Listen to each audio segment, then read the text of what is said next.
नमस्कार। प्रस्तुत है आज का चिंतन। समस्या: दोष दुर्गुणों को कम करने और की वृद्धि करने का सीधा सरल उपाय क्या है? समाधान: गुणी बनना तो हम सब चाहते हैं, पर संस्कार और संपर्क दोष से हम में दुर्गुण घुस जाते हैं। उन्हें हम दूर नहीं कर पाते और अपनी योग्यता का विकास किए बिना उसके द्वारा होने वाले फल को प्राप्त नहीं किया जा सकता। अतः हमारे मनीषियों ने स्वानुभव से गुणी बनने के लिए एक बहुत सरल, सीधा और सच्चा रास्ता बतलाया है, जिसके द्वारा प्रत्येक मानव सहज ही में गुणी बन सकता है और उसके दोष क्रमशः कम एवं दूर किए जा सकते हैं। वह उपाय है: मनुष्य गुणी के प्रति अनुराग रखे, गुणीजनों के प्रति आदर, सत्कार व भक्ति रखे। जैसे जैसे मनुष्य का गुणानुराग बढ़ेगा, वैसे वैसे उसका खिंचाव गुणों के प्रति बढ़कर वह गुणी बनता चला जाएगा। यह क्रिया इतनी स्वाभाविक है कि इसमें विचार करने की और श्रम करने की तनिक भी आवश्यकता नहीं होती।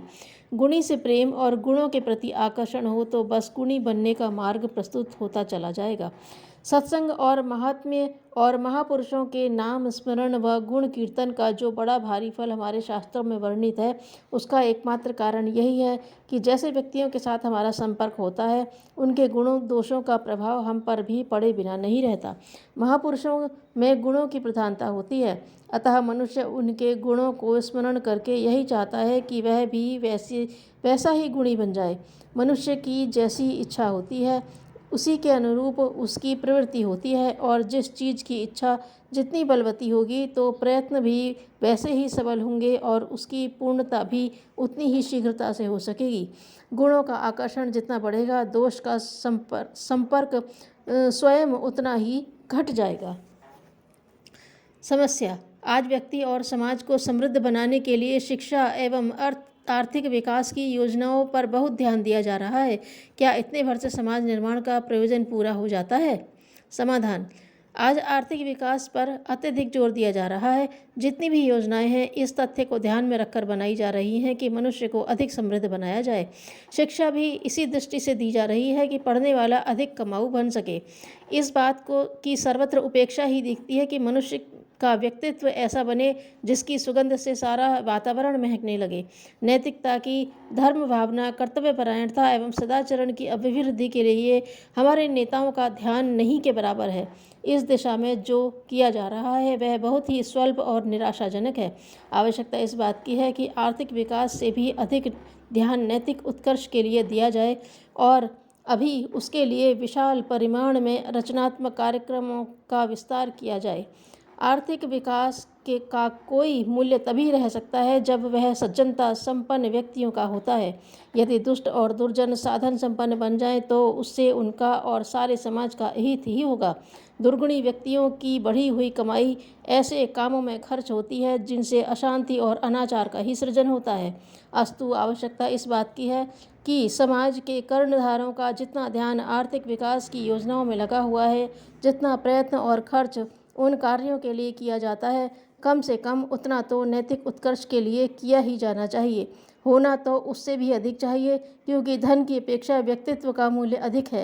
व्यक्तित्व संपन्न व्यक्ति निर्धन रहकर भी ऋषियों की तरह प्रकाशवान बन सकता है, पर अपार धन होते हुए भी दुर्जन मनुष्य केवल विनाश ही प्रस्तुत कर सकता है। समस्या: आज की परिस्थितियों में जीवन निर्माण के लिए अपनी मनोभूमि को परिष्कृत कैसे करूं?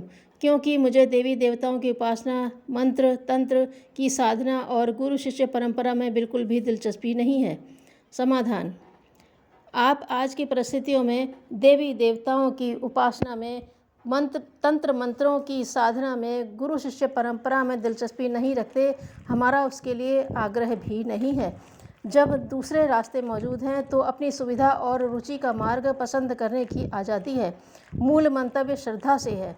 आप श्रद्धा को अपने अंदर स्थान देते रहिए। इस दुनिया में पाप की अपेक्षा पुण्य अधिक है, अधर्म से धर्म ज़्यादा है, भलाई से बुराई कम है, प्रकाश से अंधकार न्यून है, ऐसी मान्यता बनाइए। अविश्वास और आशंका कम कीजिए, परमार्थ पर श्रद्धा रखिए, अपनी पवित्रता पर श्रद्धा रखिए। ऐसे विश्वास और सिद्धांतों को अपनाइए जिनसे लोक कल्याण की दिशा में प्रगति होती हो। उन विश्वासों और सिद्धांतों को हृदय में के भीतर कोने में गहराई तक उतार लीजिए। इतनी दृढ़ जमा लीजिए कि प्रलोभन सामने उपस्थित होने पर भी आप उस पर दृढ़ रहें। परीक्षा देने एवं त्याग करने का अवसर आए तब भी विचलित न हो।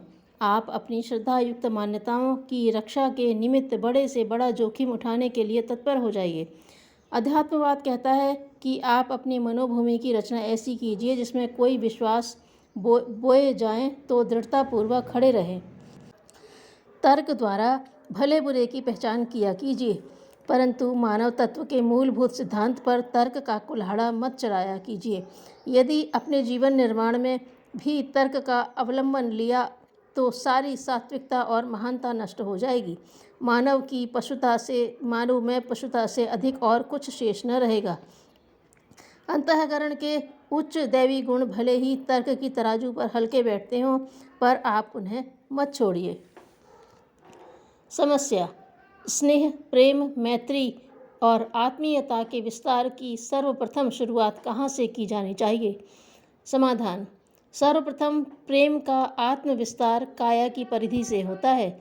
जिस प्रकार निरोग, परिपुष्ट और दीर्घजीवी बने उसके लिए मन को संयम बरतना चाहिए, प्राकृतिक अनुशासन पालन करना चाहिए, इंद्रियों के बहकावे फुसलावे में नहीं आना चाहिए, जिह्वा और जनेंद्रिय की लिप्सा को काबू में रखा जाए, श्रम विश्राम का संतुलन बैठाया रहा जाए, उद्विग्नताओं के आवेश में संतुलन न खोया जाए, हंसते हंसाते रहा जाए और प्रसन्नता के वातावरण में हल्की फुल्की रीति नीति अपनाते हुए जीवनचर्या को सुव्यवस्थित रखा जाए तो कहा जाएगा कि मन के माध्यम से चेतना ने काया के प्रति अपना कर्तव्य धर्म ठीक तरह से निभाया। प्रेम में मित्र को प्रसन्न रखने की बात को जितना महत्व दिया जाता है, उतना ही इसका भी ध्यान रखा जाता है कि साथी को कुमार्ग पर चलने की ढील या छूट तो नहीं दी गई। हित साधन के लिए सुविधाएं उत्पन्न करना ही एक मार्ग नहीं है, वरन उसके साथ सुधार द्वारा सुखद संभावनाओं का भी सुयोग बैठाया जाता है।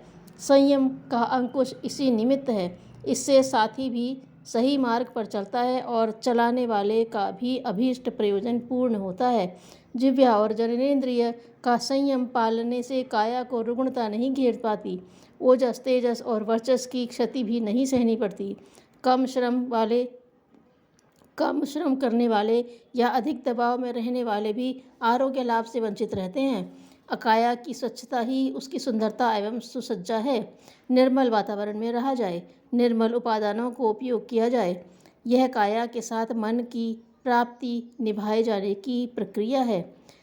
इस प्रकार स्नेह में प्रेम, मैत्री और आत्मीयता का विस्तार प्यार, सुधार, कर्तव्य और संयम के अंकुश के साथ उत्कृष्टता की ओर अग्रसर होने के भाव के साथ सर्वप्रथम अपनी ही काया से शुरू किया जाना चाहिए।